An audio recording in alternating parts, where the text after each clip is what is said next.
ये कहानी एक ऐसे कैदी की है जिसके अंदर असीम शक्तियां हैं। वो जब चाहे जेल से भाग सकता है, पर उसका मकसद दुनिया में नफरत नहीं बल्कि प्यार फैलाना है। तुर्की भाईजान studio presenting the green mile. कहानी की शुरुआत होती है ओल्ड एज होम से, जहां पर एक बूढ़े आदमी को दिखाया जाता है जिसका नाम पॉल एजकॉम है। ओल्ड एज होम से किसी को भी बाहर जाने की इजाजत नहीं है, पर पॉल हर सुबह यहां से बाहर जाते हैं। वो पहाड़ी पर बने एक वुडन हाउस के पास जाते हैं जिसे सालों से छोड़ा हुआ है, और खिड़की से अंदर झांकना शुरू कर देते हैं जैसे वो खिड़की से किसी को देख रहे हो। पॉल हर रोज यहाँ पर आते हैं, चाहे मौसम कैसा भी हो। पॉल अब वापस ओल्ड एज होम आ जाते हैं, जहाँ पर सभी बूढ़े लोग फिल्म देख रहे होते हैं। फिल्म देखते देखते पॉल बहुत इमोशनल हो जाते हैं, इसीलिए उनकी दोस्त एली उन्हें वहां से ले जाती है।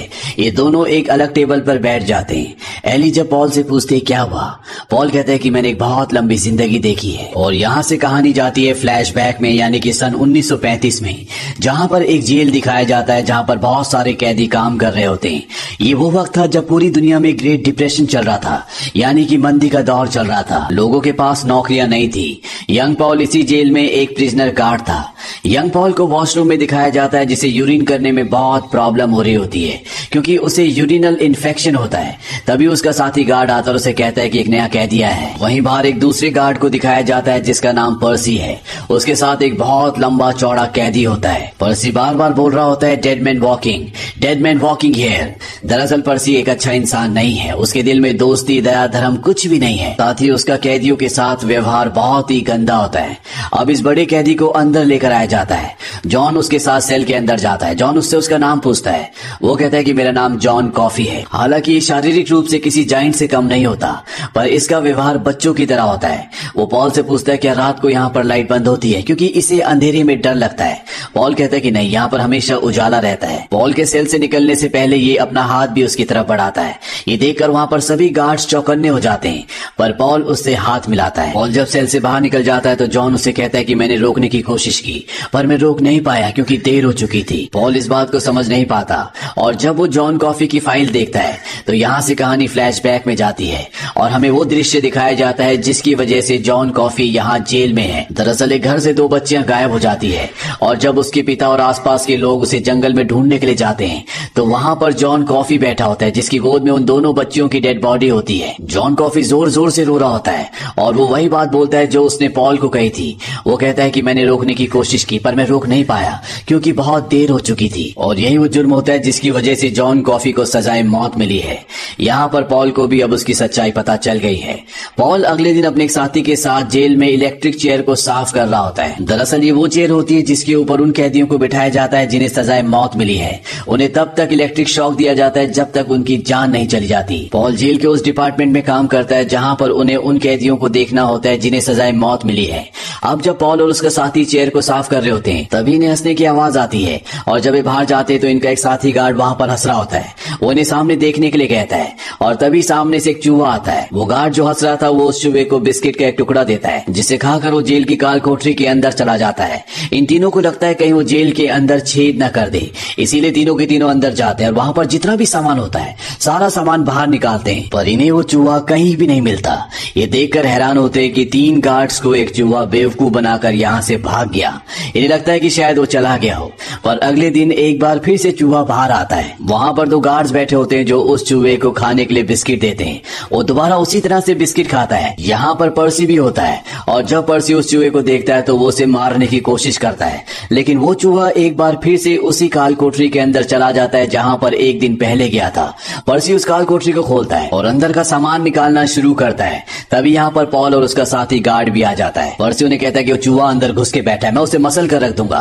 हालांकि पॉल के साथ वाला गार्ड उसे बताना चाहता है कि कल हमने यही किया था लेकिन वो चूहा नहीं मिला, पर पॉल उसे ऐसा करने से मना कर देता है। पर्सी अंदर का सारा सामान निकालता है और उसे भी वो चूहा नहीं मिलता, यानी उसने बिना मतलब इतनी मेहनत की और अब सारा सामान उसे अंदर भी रखना होगा। यहाँ पर पर्सी पॉल से और उसके साथी से बदतमीजी भी करता है। पॉल के साथ वाला गार्ड उसकी गर्दन पकड़ लेता है, पर पर्सी कहता है कि अगर तुमने कुछ किया तो तुम्हारी नौकरी चली जाएगी। दरअसल पर्सी यहाँ के गवर्नर की बीवी का भतीजा है, इसीलिए अपनी पहचान का नाजायज फायदा उठाता है। और ये ऐसा वक्त है जब लोगों के पास नौकरी नहीं है, कोई भी अपनी नौकरी नहीं खोना चाहता। पर पॉल पर्सी को कहता है कि हमें पता है कि तुम्हारी जान पहचान कहाँ तक है, पर आज के बाद तुमने किसी भी गार्ड को धमकाया तो हम में से कोई भी चुप नहीं बैठेगा, चाहे हमारी नौकरी क्यों ना चली जाए। अब अगले दिन पॉल जब काम कर रहा होता है तो उसे किसी के हंसने की आवाज आती है और जब वो अपने साथियों के साथ उस सेल के बाहर पहुंचता है जिस सेल के अंदर मिस्टर डेल है, तो ये देखते हैं कि डेल के पास वही चूहा है जो कोठरी के अंदर हमेशा गायब हो जाता है। डेल इस चूहे को पाकर बहुत खुश होता है। वो कहता है कि मैंने इसे पालतू बना लिया, ये मेरी हर बात मानता है। वो एक रोल फेंकता है जिसे चूहा वापस लेकर आता है। वो कहता है कि इसका नाम मैंने मिस्टर जिंगल्स रखा है। पास ही के सेल से जॉन कॉफी बोलता है कि तुम्हारा चूहा बहुत समझदार है, जैसे कोई सर्कस का चूहा हो। अब पॉल को जेल का वार्डन बुलाता है जिसका नाम हैल होता है। वो पॉल का एक बहुत अच्छा दोस्त है। वो पॉल को बताता है कि जेल में एक नया कैदी आने वाला है। उस कैदी का नाम विलियम है, वो बहुत खतरनाक है। उसने चोरी करते हुए 3 लोगों को मार दिया, जिसमें से एक लड़की प्रेग्नेंट भी थी। वार्डन यहाँ पर बहुत परेशान होता है क्योंकि उसकी पत्नी को ब्रेन ट्यूमर होता है। ट्यूमर ऐसी जगह पर होता है जिसे ऑपरेशन करके ठीक नहीं किया जा सकता। वो कहता है कि मैं कैसे बताऊं अपनी पत्नी को कि वो मरने वाली है। वो बहुत इमोशनल हो जाता है। अगले दिन पॉल को दिखाया जाता है जो आने वाले नए कैदी का इंतजार कर रहा होता है जिसका नाम विलियम है, पर उसे जो बीमारी है यानी कि यूरिनल इन्फेक्शन, इसकी वजह से पॉल को बहुत पेन हो रहा होता है। उसे खड़े होने में भी तकलीफ हो रही होती है। तभी जॉन कॉफी उसे कहता है क्या आप मेरे पास आएंगे, मुझे आपसे कुछ काम है। पॉल कहता है कि अभी नहीं, अभी मैं यहाँ पर बिजी हूँ। जॉन कॉफी उसे कहता है कि संभल के। तभी यहाँ पर विलियम वो नया कैदी आ जाता है जो बहुत खतरनाक है और जो गार्ड्स उसे ला रहे होते हैं वो उन पर हमला कर देता है। पॉल भी उनके पास उनकी मदद के लिए जाता है, पर तभी विलियम पॉल के टांगों के बीच में जहाँ पर उसे इन्फेक्शन होता है वहां पर अपना घुटना मारता है, जिससे पॉल को बहुत पेन होता है। वो जमीन पर गिर जाता है और अगले पल वो संभल कर खड़ा होता है और अपनी रिवॉल्वर उस तरफ तान देता है जिस तरफ विलियम होता है। उसने अभी भी एक गार्ड को पकड़ा होता है। वहीं बगल में पर्सी भी खड़ा होता है जिसके हाथ में डंडा होता है। पॉल उसे कहता है कि मारो उसे, पर पर्सी पूरी तरह से डर जाता है, इसीलिए वो उस पर हमला नहीं कर पाता। दरअसल पर्सी एक बुरा इंसान तो है पर वो बहुत डरपोक भी है। तभी यहाँ पर एक दूसरा गार्ड आता है जो पर्सी के हाथ से डंडा छीन के विलियम को मारता है, जिससे वो उसे अपने काबू में कर लेते हैं।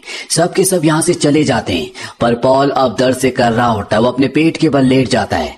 तभी जॉन कॉफी कहता है कि मुझे आपसे काम है, आप मेरे पास आइए। पॉल बड़ी मुश्किल से दर्द से कर रहा था। वो उसके सेल के पास जाता है और जैसे वो जॉन कॉफी के सेल के पास जाता है वो उसे पकड़कर सलाखों के बिल्कुल पास ले आता है और उसके उस हिस्से में यानी कि प्राइवेट पार्ट पर हाथ लगाता है जहाँ पर उसे यूरिनल इन्फेक्शन है। और अगले पल सेल के अंदर जो बल्ब होता है वो अपना आप ही जलना शुरू हो जाता है।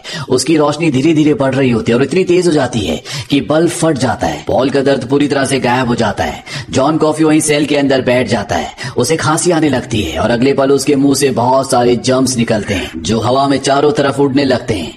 पॉल जॉन कॉफी से पूछता है कि तुमने मेरे साथ क्या किया। जॉन कॉफी कहता है कि मैंने मदद की, मैंने तुम्हारे रोग को पूरी तरह से ठीक कर दिया। अब मैं थक गया हूँ, मैं सोना चाहता हूँ। और वो वहीं पर सो जाता है। पॉल वॉशरूम जाता है और यूरिन करता है जहाँ पर उसे बिल्कुल भी पेन नहीं होता, यानी कि उसकी जो बीमारी थी वो पूरी तरह से ठीक हो चुकी है। साथ ही जॉन कॉफी के लिए जो उसकी सोच थी वो भी बदल चुकी है। वो जॉन कॉफी के उस वकील के पास जाता है जिसने उसका केस लड़ा था। दरअसल वो जॉन कॉफी की पूरी हिस्ट्री जानना चाहता है कि क्या पहले भी उसने कोई कत्ल किया था, पर उसका वकील कहता है कि जॉन कॉफी को पहले कभी किसी ने नहीं देखा। उसे पहली बार उसी हादसे वाली जगह पर देखा गया था, यानी कि किसी को नहीं पता कि जॉन कॉफी कहाँ से आया है। इस वक्त मंदी का दौर भी चल रहा होता है, इसीलिए लोग काम की तलाश में एक जगह से दूसरी जगह पर भटक रहे होते हैं और सबको लगता है कि जॉन कॉफी उन्हीं में से एक है। वहीं जेल में दिखाया जाता है जो नया कैदी विलियम है वो सबको परेशान करना शुरू करता है। कभी वो पॉल के मुंह पर थूक देता है, कभी किसी के ऊपर टॉयलेट कर देता है और एक बार मौका देखकर वो पर्सी को पकड़ लेता है। वो उसके प्राइवेट पार्ट पर हाथ भी लगाता है जिससे पर्सी बहुत डर जाता है और वो पैंट में ही टॉयलेट कर देता है। हालांकि विलियम को इसके लिए काल कोठरी में बंद भी किया जाता है, लेकिन वो एक बहुत ही बुरा इंसान है। वहीं दूसरी तरफ अब वो दिन आता है जब डेल को सजाए मौत देनी है। डेल वही कैदी है जिसने मिस्टर जिंगल्स को यानी कि चूहे को पाल लिया है। उसे अपने चूहे की बहुत फिक्र होती है, उसके लिए बहुत परेशान होता है कि उसके बाद उसके चूहे का क्या होगा। वहाँ पर जो जेल के गार्ड्स होते हैं उनमें से एक गार्ड कहता है कि हम तुम्हारे चूहे को माउसविल भेज देंगे। ये एक ऐसी जगह है जहाँ पर चूहों का सर्कस होता है, वहाँ पर तुम्हारा चूहा पूरी तरह से सुरक्षित रहेगा। तभी चूहा सेल से बाहर निकलता है। पर्सी उसे अपने पैर से कुचलकर मार देता है और वहाँ से निकल जाता है। डेल को अपने चूहे की मौत से बहुत दुख होता है। वहाँ पर जॉन कॉफी होता है, वो कहता है कि इसे मेरे हाथ में रख दो। पॉल चूहे को जॉन कॉफी के हाथ में रख देता है। वो अपने हाथों के बीच में फूंक मारता है जिससे उसके हाथों में रोशनी जल जाती है। इसके बाद उसे खांसी आती है, उसके मुंह से पहले की तरह कुछ निकलता है और हवा में उड़ना शुरू हो जाता है। सबके सभी देखकर हैरान होते हैं और अगले पल ये दिखाया जाता है कि एक बार फिर से चूहा जिंदा हो चुका है। चूहा डेल के पास चला जाता है, जिससे डेल बहुत खुश होता है। अब डेल को उस चेयर पर बिठाया जाता है जिस पर बिठाकर उसे मार दिया जाएगा, और इस सजा का जो इंचार्ज होता है वो पर्सी होता है। दरअसल पर्सी ने वादा किया होता है कि अगर उसे किसी सजा का इंचार्ज बना दिया जाए तो यहाँ से वो अपना ट्रांसफर ले लेगा, जिसके लिए वो पहले अप्लाई कर चुका है और उसे मंजूरी भी मिल चुकी है। यहाँ पर जब भी किसी कैदी को सजाए मौत दी जाती है तो उसके सर पर एक स्पंज गीला करके रखा जाता है, जिससे करंट का प्रवाह तेज होता है और इंसान जल्दी मर जाता है। पर पर्सी जानबूझकर डेल के सिर के ऊपर सूखा हुआ स्पंज रखता है, जिससे उसे बहुत दर्दनाक मौत मिलती है। डेल की मौत के बाद पॉल को बहुत गुस्सा आता है और वो पर्सी को कहता है कि अगर तुम कल यहाँ से नहीं गए तो हम तुम्हारा पूरा भांडा खोल देंगे। कि किस तरह से? जब नए कैदी विलियम ने एक गार्ड को पकड़ा हुआ था तो तुम्हारे हाथ में डंडा होने के बाद भी तुमने कोई एक्शन नहीं लिया, साथ ही तुमने एक बार पैंट में यूरिन कर दिया था। पर्सी को अब उनकी बात माननी पड़ती है। वो कहता है ठीक है, मैं जल्दी यहाँ से चला जाऊंगा। वहीं अब पॉल जॉन कॉफी के सेल के बाहर जाता है। वो देखता है कि जॉन कॉफी बहुत रो रहा होता है। वो पॉल को बताता है कि मैंने मिस्टर डेल के दर्द को महसूस किया, साथ ही साथ मेरे थ्रू मिस्टर जिंगल्स ने यानी कि चूहे ने भी उसके दर्द को महसूस किया। मैं उस दर्द को अपने अंदर नहीं रख पाया, इसीलिए मिस्टर जिंगल्स यहाँ से भाग गए। मैं अब बहुत थक गया हूँ। ये कहकर जॉन लेट जाता है। पॉल कहता है कि मैं भी बहुत थक गया हूँ। अब एक दिन पॉल के घर पर उसके साथ काम करने वाले उसके सभी दोस्त लंच करने के लिए आते हैं और पॉल कहता है कि तुमने देखा किस तरह से उसने चूहे को जिंदा किया। जॉन ने इसी तरह से मेरा ब्लैडर इन्फेक्शन भी ठीक किया था। और अब जो इनका वार्डन है जिसकी पत्नी को ब्रेन ट्यूमर है, ये उसकी पत्नी की भी मदद करना चाहते हैं, इसीलिए प्लान बनाते हैं कि ये जॉन को उसके घर ले जाएंगे। और उससे पहले रात को जॉन की सेल के बगल में जो दूसरा मुजरिम होता है जो कि बहुत ही खूंखार है, जिसका नाम विलियम है, उससे पॉल और उसके साथी बियर में नींद की दवा मिलाकर पिला देते। वो बेहोश हो जाता है। साथ ही यहाँ पर जो पर्सी है उसे पकड़ के सब के सब काल कोठरी में बंद कर देते हैं। इसके बाद ये जॉन को उसकी सेल से निकालते हैं और जब ये उसे ले जा रहे होते हैं तो विलियम जो कि बेहोश हो चुका था, दरअसल अभी भी वो होश में होता है। वो जॉन कॉफी का हाथ पकड़ लेता है और जैसे ही वो जॉन कॉफी का हाथ पकड़ता है, जॉन कॉफी पूरी तरह से कांप जाता है। ऐसा लगता है कि उसे बहुत दर्द हो रहा है। जॉन कॉफी को विलियम से छुड़ाया जाता है। इसके बाद विलियम सच में बेहोश हो जाता है। जॉन कॉफी जब बाहर आता है तो वह आकाश में तारों को देखकर बहुत खुश होता है। साथ ही साथ वो धरती से घास और मिट्टी उठाकर उसे महसूस करता है। ऐसा लगता है जैसे वो नेचर से बात कर सकता है। वैसे तो जॉन शरीर से बहुत विशाल है, पर उसका जो नेचर है वो 4 साल के बच्चे की तरह है। अभी जॉन को ट्रक में बिठाते हैं और तभी एक गार्ड जॉन से पूछता है क्या तुम्हें पता है कि हम तुम्हें कहाँ ले जा रहे हैं? जॉन कहता है कि एक औरत की मदद करने के लिए। वो गार्ड पूछता है कि तुम्हें कैसे पता? जॉन कहता है कि मुझे नहीं पता, बस पता है, और ना ही कभी मैंने पता करने की कोशिश की कि ये सब मुझे कैसे पता चलता है। अब ये सब के सब वार्डन के घर के बाहर पहुंच जाते हैं। वार्डन शुरू में इन सबको देखकर डर जाता है। उसे लगता है कि कोई जेल से भाग कर आया, क्योंकि ट्रक जेल का होता है। वो गन तान देता है। पॉल उसे समझाता है कि यहाँ पर हम मदद करने के लिए आए हैं। इसके बाद जॉन को अंदर ले जाया जाता है, जहाँ पर वार्डन की पत्नी बहुत बीमार होती है। उसका दिमागी संतुलन भी खो गया होता है। जॉन उसके पास बैठता है। वार्डन की पत्नी जॉन से पूछती है कि तुम्हारा नाम क्या है? जॉन कहता है मेरा नाम जॉन कॉफी है, पीने वाली कॉफी, पर स्पेलिंग अलग है। दरअसल जॉन जब भी किसी को अपना नाम बताता है तो इसी तरह से बताता है। इसके बाद वार्डन की पत्नी के फेस के करीब जाता है और उसके मुंह के अंदर से उसकी बीमारी को अपने अंदर डाल देता है। और जब वो ऐसा कर रहा होता है तो घड़ी रुक जाती है, शीशा चटक जाता है, पूरा घर हिलने लग जाता है और कुछ ही पलों में जॉन उसकी पूरी बीमारी अपने अंदर ले लेता है। जॉन की हालत खराब हो जाती है। जिस तरह से पहले वो अपने मुंह से सारी बीमारी बाहर निकाल देता था, इस बार जॉन के मुंह से कुछ भी नहीं निकलता, इसीलिए बहुत कमजोर फील कर रहा होता है। वार्डन की पत्नी पूरी तरह से ठीक हो चुकी है, पर वो उस वक्त से जब उसको बीमारी का पता चला था तब से अब तक की सारी यादों को भूल चुकी होती है। पर जब वो जॉन को देखती है तो पूछती है कि तुम्हारा नाम क्या है? जॉन कहता है कि मेरा नाम जॉन है। वार्डन की पत्नी कहती है कि जॉन कॉफी, पीने वाली कॉफी, लेकिन स्पेलिंग अलग है। इसके बाद वो जॉन के पास आती है, उसे बताती है कि मैंने एक सपना देखा था जहाँ पर बहुत अंधेरा था और उस अंधकार में हमने एक दूसरे को ढूंढ लिया था। इसके बाद वो अपने गले से लॉकेट निकालती है और जॉन कॉफी के गले में पहना देती है। जॉन बच्चों की तरह उसे कहता है थैंक यू मैम। वो भी उसे थैंक यू कहती है और अपने गले से लगा लेती है। इसके बाद ये जॉन को कंधों का सहारा देकर वापस जेल में ले आते हैं, क्योंकि जॉन की हालत बहुत ज्यादा खराब होती है। वहीं पर्सी को काल कोठरी से अब निकाल दिया जाता है, ये कहकर कि वो जल्दी यहाँ से अपनी ट्रांसफर ले लेगा। पर्सी जब बाहर आता है तो वो जॉन के सेल के पास होता है और तभी जॉन उसका गला पकड़कर अपने पास खींच लेता है और जो बीमारी उसने वार्डन की पत्नी के मुंह से अपने अंदर डाली थी वो उसी बीमारी को पर्सी के मुंह के अंदर डाल देता है। पर्सी पूरी तरह से स्तब्ध हो जाता है और धीरे धीरे वो आगे बढ़ता है और जब वो विलियम के सेल के पास पहुंचता है तो अपनी गन निकालकर विलियम को कई गोलियां मार देता है, जिससे विलियम की मौत हो जाती है। और अगले पल वो भी तड़पना शुरू कर देता है, जमीन पर लेट जाता है और जिस तरह से जॉन के मुंह से बीमारी के कण बाहर निकलते थे, पर्सी के मुंह से भी निकलना शुरू हो जाते हैं और वो पूरी तरह से अचेत हो जाता है। यानी कि पर्सी को अब वो बीमारी हो चुकी है जो वार्डन की पत्नी को थी, ब्रेन ट्यूमर की। पॉल जॉन कॉफी से पूछता है कि तुमने ऐसा क्यों किया।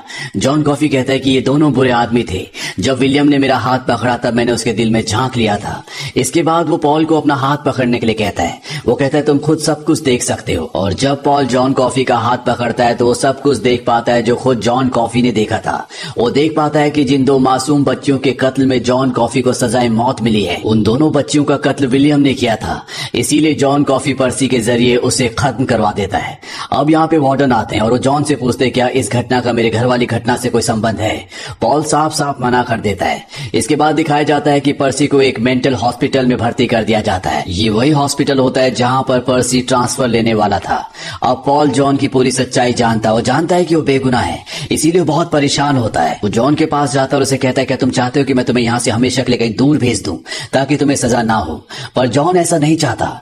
जॉन कहता है कि मैं अकेले परिंदे की तरह उड़ते उड़ते थक चुका हूँ। इंसानों के दिलों में जो एक दूसरे के लिए नफरत है उसे मैं अब बर्दाश्त नहीं कर सकता। हर रोज मैं इंसानों के दर्द को महसूस करता हूँ। मैं चाहता हूँ कि मुझे जल्द से जल्द सजा हो जाए। पॉल कहता है कि मैं ईश्वर को क्या मुंह दिखाऊंगा, उसे क्या कहूंगा कि मैंने क्यों उसके एक सच्चे बंदे को जो बेगुनाह था उसे मौत की सजा होने दी सिर्फ इसलिए कि वो मेरा जॉब था। जॉन कॉफी कहता है कि तुम कहना ऐसा करके मैंने जॉन की मदद ही की थी। दरअसल जॉन अब इस दुनिया में रहना ही नहीं चाहता। पॉल जॉन कॉफी से पूछता है कि तुम्हें जो भी चाहिए हमें बता देना। वो उसे बहुत सारी खाने की चीजें बताता है। साथ ही साथ वो उसे कहता है कि मैंने कभी फिल्म नहीं देखी। और अब इस सब के सब जॉन कॉफी को फिल्म दिखाते हैं। ये वही फिल्म होती है जिसे प्रेजेंट टाइम में ओल्ड एज होम में सब देख रहे थे। और एक यही कारण होता है कि पॉल की आंखों में फिल्म देखकर आंसू आ जाते हैं क्योंकि उसे जॉन कॉफी की याद आ गई होती है। अब वो दिन आता है जिस दिन जॉन को सजाए मौत देनी है। पॉल और बाकी गार्ड जॉन के पास जाते हैं। जॉन उन्हें बताता है कि आज मैंने एक सपना देखा जिसमें मैंने चूहे को यानी कि मिस्टर जिंगल्स को देखा जो कि अब सर्कस में पहुंच चुके हैं। वहां पर बहुत सारे बच्चे थे और वो दो छोटी बच्चियां भी थी जिनके कत्ल के इल्जाम में जॉन को आज सजा दी जा रही है। जॉन बताता है कि वो दोनों बच्चियां बहुत खुश थी। इसके बाद जॉन को इलेक्ट्रिक चेयर पर बिठाया जाता है। यहाँ पर उन दो बच्चियों के माँ बाप और रिश्तेदार भी होते हैं। उन बच्चियों के जो पिता होते हैं जॉन को उल्टा सीधा कहते हैं। वो कहते हैं कि ये बलात्कारी खूनी है, इसे जल्द से जल्द सजाए मौत दो। यहाँ पर जॉन कॉफी सबकी नफरत को महसूस कर पा रहा होता है। पॉल जॉन से पूछते कि तुम्हें आखिरी बार कुछ कहना है। जॉन बच्चियों को नहीं बचा पाया था इसलिए वो कहता है कि मैं अपने होने पर शर्मिंदा हूँ। इसके बाद जॉन के मुंह को कपड़े से ढका जा रहा होता है पर जॉन कहता है कि मुझे अंधेरे से डर लगता है, मेरे चेहरे को कपड़े से मत ढको।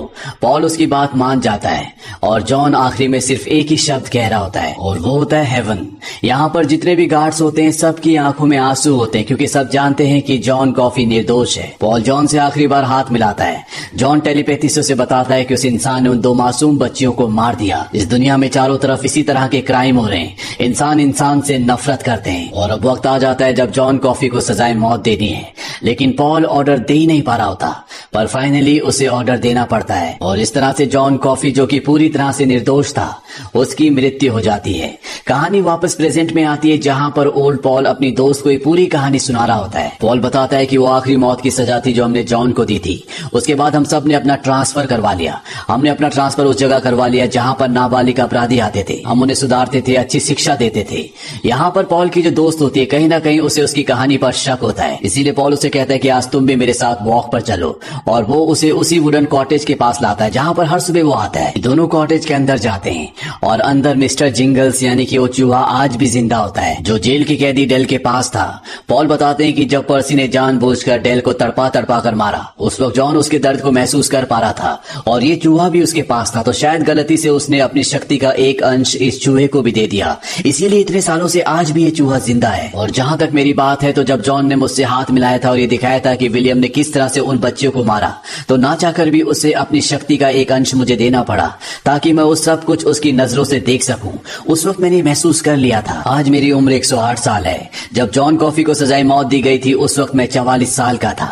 मैंने अपनी जिंदगी में बहुत सारी खूबसूरत चीजें देखी है, साथ ही अपनी पत्नी, बेटे और अपने सभी करीबी लोगों को मरते हुए देखा है और एक दिन तुम भी चली जाओगी। शायद यही मेरी सजा है और मेरा प्रायश्चित भी।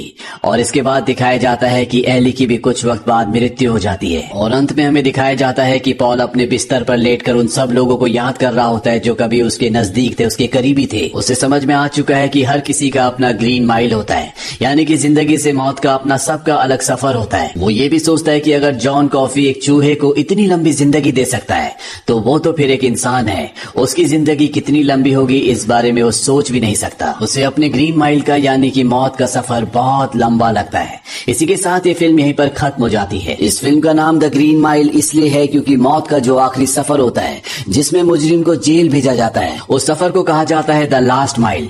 पर उस जेल का जो फर्श था वो हरे रंग का था, इसीलिए पॉल और उसके सभी साथी उस आखिरी सफर को द ग्रीन माइल कहा करते थे।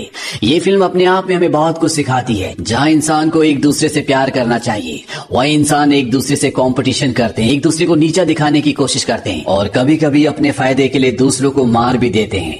जॉन कॉफी जिसके पास लंबी जिंदगी का वरदान था, पर वो जीना नहीं चाहता था क्योंकि जॉन कहीं ना कहीं जानता था कि लंबा जीना ज्यादा जरूरी नहीं है बल्कि अच्छे से जीना ज्यादा जरूरी है। उसने इस दुनिया में इतना दर्द देखा था कि अब वो इस दुनिया में नहीं रहना चाहता था। साथ ही साथ उसकी जिंदगी से ये भी संदेश मिलता है कि इंसान को दूसरों के लिए जीना चाहिए। उसे इस बात का दुख नहीं था कि उसे सजाए मौत मिल रही है, उसे सिर्फ इस बात का दुख था कि वो उन 2 बच्चियों को नहीं बचा पाया क्योंकि जब तक वो पहुंचा था वो बच्चियां पहले ही मर चुकी थी। अगर उनके अंदर जरा सी भी सांस होती तो वो उन्हें बचा सकता था। जॉन कॉफी कौन था, क्या था, किस दुनिया से आया था, ये हमारी दुनिया का हिस्सा था, इस बारे में कभी किसी को कुछ पता नहीं चला। तो ये थी पूरी कहानी फिल्म द ग्रीन माइल की। ये फिल्म ईयर 1999 में रिलीज हुई थी। IMDb पर इसकी रेटिंग है 8.6। इस मूवी का बजट था $60 मिलियन और बॉक्स ऑफिस पर इसने कमाई की थी $287 मिलियन की। उम्मीद करते हैं कि ये कहानी आपको पसंद आई होगी। दोस्तों, बड़ी मेहनत से वीडियो बनती हैं, so please like and share जरूर करें और कमेंट में ये जरूर बताएं कि वीडियो कैसी लगी आप लोगों को, क्या आप लोग ऐसी और वीडियो देखना चाहते हैं। और चैनल को सब्सक्राइब करना न भूलें, इससे होगा ये कि हमारी वीडियो देख पाओगे आप लोग सबसे पहले। जय हिंद, गुड नाइट।